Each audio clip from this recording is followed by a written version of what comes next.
এখনো আছে, ভবিষ্যতেও থাকবে। হুজুর আমরা কোনটা মানবো? আমি আপনার কদমে একটা আরজি রেখে দিলাম, বাবা কোনটা মানার দরকার নাই, যেই দিকে কোরআন হাদিস থেকে পাবেন সেটাই মেনে নেন।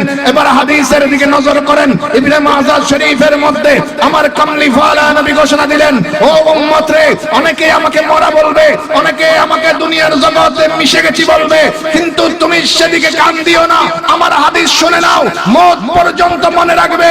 আমি আল্লাহর নবী ঘোষণা দিলাম দুনিয়ার জগতের মধ্যে, ইন্নাল্লাহা হারামা আলাল আরদে আন তাকুলা আজসাদাল আনবিয়া ফানাবিয়ুল্লাহি হাইয়ুন ইউরজাকু।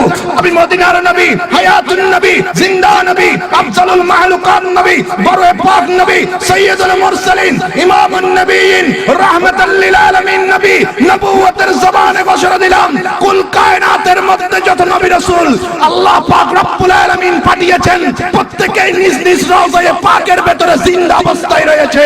চিৎকার দিয়ে বলেন সুবহানাল্লাহ। নারে তাকবীর, আল্লাহু আকবার।